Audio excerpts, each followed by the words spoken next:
उत्पत्ति की कथा बड़ी सुंदर है। एक दिन क्या हुआ, कैलाश में कुमार कार्तिकेय और गणेश जी लड़ पड़े। कुमार जी कहते हैं, देखो गणेश, मैं बड़ा भाई हूँ, शादी करूंगा तो पहले मैं करूंगा। गणेश जी कहते हैं, बड़े हुए तो क्या हुआ, हम गणेश है, गणों के ईश है, गणपति है। सबसे पहली पूजा किसकी होती है? शादी भी मेरी ही पहले होगी। दोनों झगड़ने लगे, फिर दोनों चले गए शिव शंकर के पास। माँ भवानी के साथ भोलेनाथ विराजित थे। दोनों ने प्रणाम किया, फिर कहा, कुमार जी कहते हैं, हे पिताजी, गणेश कहता है कि ये शादी पहले करेगा, आप ही बता दीजिए कि मैं बड़ा लड़का हूँ घर का, शादी तो मेरा ही पहले होगा। गणेश जी बोले, नहीं नहीं पिताजी, शादी करेंगे तो हम पहले करेंगे, नहीं तो हम रूठ जाएंगे। तब तो भोलेनाथ मुस्कुराए और बोले, देखो एक काम करो, जो भी पृथ्वी की परिक्रमा कर जो सबसे पहले यहाँ आएगा, उसी का शादी पहले होगा। सुनते ही कुमार जी मयूर पर बैठकर उड़ गए। गणेश जी चूहा को देखते हैं, इतना सा चूहा, इतने बड़े पेटू गणेश जी। तब चूहा मन ही मन बोलने लगा, है प्रभु, अगर इनको मैं पीठ पे उठाए पूरा पृथ्वी की परिक्रमा करने निकलूं, 2 घंटे में मेरा खेल खत्म, क्या करें। तब कहा जाता है, हमारे गणेश जी इतने बुद्धिमानी और चतुर हैं, क्या बताए। उन्होंने क्या किया, एक आसन बिछाया और बोले, हे भोलेनाथ, हे माता, आप लोग इस आसन पर बैठ जाइए। दोनों को वहां बिठाया और दोनों की पूजन की, और फिर दोनों हाथ जोड़कर माता और पिता की 7 बार प्रदक्षिणा करी। 7 बार प्रदक्षिणा कर चरण वंदन किया और हाथ जोड़कर बोले, बाबा मेरा प्रदक्षिणा हो गया, अब शादी करा दीजिए। भोलेनाथ बोले, अरे गणेश, क्या कहते हो तुम, पर प्रदक्षिणा, अभी तुम तो यही हो, हमारा ही प्रदक्षिणा कर रहे हो, तुमने तो बस हमारी प्रदक्षिणा की है। इससे कैसे सिद्ध होती है कि तुमने जगत की परिक्रमा कर ली। तब तो गणेश जी बुद्धि के देवता है। गणेश जी कहने लगे, बाबा शास्त्र क्या कहता है, सर्व तीर्थमयी माता। गणेश जी कहते हैं, हे भोलेनाथ, शास्त्र कहता है माँ तो सब तीर्थों का भी तीर्थ है। माँ के चरणों में जन्नत है, गिरजाघर और शिवाला है, कल हमने सुना था। माँ तो सब तीर्थों का सार सर्वस्व माँ के चरणों में है। जो माँ के चरणों को अपने सर पे रखते हैं, सारे तीर्थ भ्रमण का फल स्वतः मिल जाता है। और पिताजी, शास्त्र यह भी कहता है, सर्वदेवमयो पिता। पिता सभी देवों के भी देव होते हैं, और मेरे पिता तो वैसे भी देवों के देव महादेव हैं। मेरे लिए मेरे माता और पिता जगत से बढ़कर हैं। और कहा भी गया है जगतः पितरौ वंदे पार्वती परमेश्वरौ। पार्वती माता और भोलेनाथ तो जगत के माता पिता है। जब जगत के माता पिता ही मेरे आगे बैठे हो तो जगत की प्रदक्षिणा कर समय नष्ट क्यों करूं। इसलिए संपूर्ण तीर्थों का जो भ्रमण से पुण्य मिलता है, जगत भ्रमण से, जगत के संपूर्ण तीर्थ के भ्रमण से जो परिक्रमा से जो फल मिलता है, आज मैंने अपने माता और पिता की प्रदक्षिणा से वही फल प्राप्त कर लिया। बड़े प्रसन्न हो गए भोलेनाथ। तब तो गणेश जी की शादी करा दी, धूमधाम से शादी होने लगी। गणेश जी के कितने पत्नियां हैं? कितने? कौन कौन? हमसे ज्यादा तो आप जानते हैं, हमको तो पता ही नहीं था। और ससुर जी कौन है? गणेश जी के ससुर जी मैं रिद्धि सिद्धि के तो हमारे भोलेनाथ ससुर जी है। गणेश जी के ससुर जी कौन? हाँ, रिद्धि सिद्धि के पिता।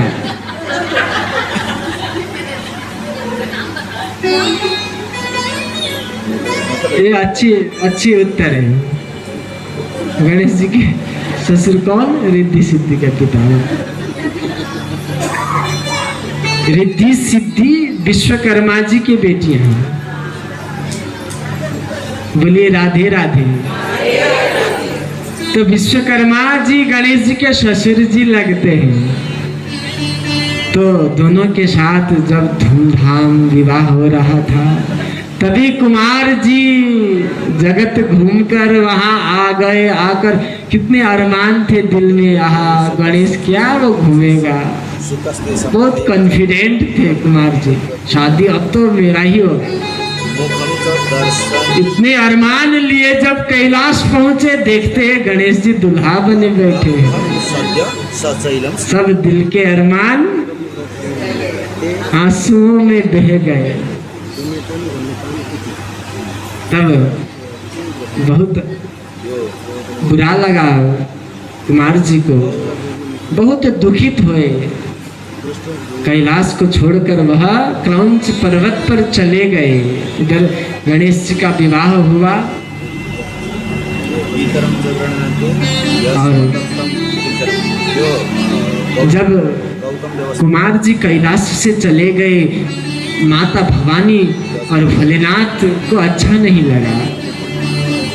अरे किसे अच्छा लगता है कि संतान घर से रूठ कर चले जाए। कोई मूर्ख ही हो, कोई जड़ ही हो, कोई गूंगा बहरा कैसा भी हो, संतान सबको प्यारा ही होता। और कुमार कार्तिकेय जैसे संतान, जैसे पुत्र घर से रूठ जाए, भोलेनाथ और महादेव जी को अब तो याद सताने लगी। देवताओं को भेजा, देवता गए समझाने। देखिए कुमार जी, जो हुआ सो हुआ, गति शोको न कर्तव्यः। जो बीत गया सो बीत गया। आप क्यों शोक करते हैं? आप इतना मत रूठिए। आप चलिए कैलाश चलते हैं। आपके माता पिता खूब याद करते हैं आपको। बार बार देवगण समझाने लगे, लेकिन कुमार जी नहीं माने, अपने हट से टस्से मस नहीं हुए। तब तो माता भवानी और भोलेनाथ दोनों ही पुत्र को देखने के लिए क्रौंच पर्वत पर चले गए। जब कुमार जी देखते हैं कि माता पिता आ गए, वैसे भी रूठे हुए थे और रूठकर और दूर चले गए। तब भोलेनाथ और माता भवानी पुत्र का नित्य दर्शन हो सके, इसलिए श्रीशैल पर्वत पर मल्लिका और अर्जुन, मल्लिका कहा जाता है पार्वती मैया को और अर्जुन कहा जाता है हमारे भोलेनाथ को। तो पुत्र की नित्य दर्शन हो सके, इसीलिए भगवान शंकर और माता भवानी वहां दोनों ही ज्योतिर्लिंग के रूप में विराजमान हो गए। बोल मल्लिकार्जुन भगवान की। शिव महापुराण कहती है जो भी मल्लिकार्जुन का दर्शन करता है उसे हजारों अश्वमेध यज्ञ का फल स्वतः मिल जाता है। यदि कोई मल्लिकार्जुन ज्योतिर्लिंग का दर्शन नहीं कर पाता तो श्रीशैल पर्वत को ही यदि दर्शन कर ले, पर्वत का ही यदि दर्शन भी करे तो वही फल प्राप्त होता है। अगर दर्शन नहीं कर सकते, हाँ, पर्वत का दर्शन नहीं कर सकते, मल्लिकार्जुन ज्योतिर्लिंग की दर्शन नहीं कर सकते अथवा नहीं किए, क्या करे तब शिव महापुराण कहती है जो दर्शन जिन्होंने किया वो तो धन्य हो गए, और जिन्होंने दर्शन नहीं किया वो दुखित मत होइए। क्यों? जो भी सच्चे मन से प्रेम से श्री मल्लिकार्जुन महादेव की उत्पत्ति की कथा सुनता है उसे दर्शन करने का जो फल मिलता है वही फल कथा श्रवण से सहज रूप में मिल जाता है। बोलिए हर हर। कितनी सुंदर कथा। देखिए कथाओं में बहुत ज्ञान छिपा हुआ होता है। कथा क्या कहती है? जिसे गणेश जी ने क्या किया, कुमार जी ने बल प्रयोग किया, लेकिन गणेश जी ने क्या, बुद्धि। इसीलिए कहा जाता है बुद्धिर यस्य बलम तस्य निर्बुद्धेस्तु कुतो बलम। जिसके पास बुद्धि हो ना, बड़े बड़े बलवान आगे पीछे घूमते हैं। एक शिक्षा तो यह मिलती है, और दूसरी शिक्षा गणेश जी ने क्या किया, जगत से, तीर्थों से, मंदिरों से बढ़कर अपने माता पिता को माना। यह लीला क्यों हुई? ताकि जगत को संदेश मिल सके, लोगों को संदेश मिल सके कि माता पिता से बढ़कर कोई तीर्थ नहीं, कोई भगवान नहीं। हम मंदिर जाते हैं। कल यहाँ कवि सम्मेलन हुआ था, आप लोगों को पता ही है। हम वैसे साहित्य के बड़े फैन हैं और खूब सुनते हैं कवि सम्मेलन। जैसे ही कथा विश्राम हुआ वहाँ से आवाज़ आई तो हम हमारे गुरुजी में और एक गुरुजी चले गए हम सुनने। शायद अरुण अवस्थी जी थे जो वहाँ बोल रहे थे। बड़ी सुंदर बात कही। किसी का कुत्ता गुम हो गया, कल की बात मैंने वहां सुनी। कुत्ता खो गया, पर्चियां छपवाई उन्होंने। उनके जैसा तो मैं बोल नहीं पाता, फिर भी सुनिए। पर्चियां छपवाई, वहां लिखा गया कि अगर किसी को कुत्ता मिल जाइए तो फलाने घर में पहुंचा दीजिए, इनाम स्वरूप 20,000 दिया जाएगा। 2-4 दिन हुआ, कोई कहीं से कुछ नहीं खबर। एक दिन 4 दिन के बाद फोन आई और फोन में बोलते हैं कि आपका कुत्ता गुम हो गया जी, पर्चियां छपवाई थी। हाँ जी, इनाम भी रखे हो ना, देखिए आपका कुत्ता यहाँ हमारे यहाँ आ गया है। तो वो आदमी बोला आप कहाँ से बात कर रहे हैं? तो उधर से आवाज आई, देखिए हम वृद्धाश्रम से बात कर रहे हैं। 4 साल पहले आपने अपनी माँ और बाप को लाकर यहाँ रख दिया था। आपका कुत्ता कल 4 दिन से आपके माता पिता के साथ खेल रहा है। हमको इनाम नहीं चाहिए, आप अपना कुत्ता ले जाइए। कल ही सुना था मैं, बहुत अच्छा दिल में लगा। आज क्या करते हैं, कहीं कथा हो रही होती है, माँ कहती है, बाप कहते हैं, देखो बेटा मैं चलकर जा नहीं पाता, अगर तू खाली है तो मुझे वहां कथा तक पहुंचा दे। आज देख शनिवार है, आज मंदिर जाना है, मंदिर तक पहुंचा दे। लेकिन आजकल के बेटे क्या कहते हैं, समय नहीं है मेरे पास, जाना है तो खुद जाओ। इतना कहकर कुत्ते को घुमाने ले जाते हैं, फिर बोले राधे राधे।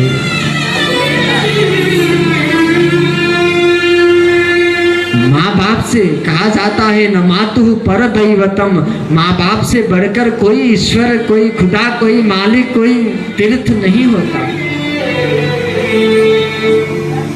जो मंदिर में जाकर ईश्वर को खुश करते हैं और घर में माँ बाप रो रहे हैं, तो आपकी सारी पूजा, आपकी सारी आराधना, व्रत, जप, तप, उपवास सब व्यर्थ हो जाएगी मैया, यदि घर में माँ बाप रो रहे हैं तो। भूल कर भी देखिए अपने माँ बाप को रुलाकर ईश्वर को हंसाने चले तो ईश्वर भी रोएंगे और कहेंगे क्यों पागल, क्यों मूर्ख बन रहा है, तेरे ईश्वर तो तेरे घर में है, पहले उनको हंसा।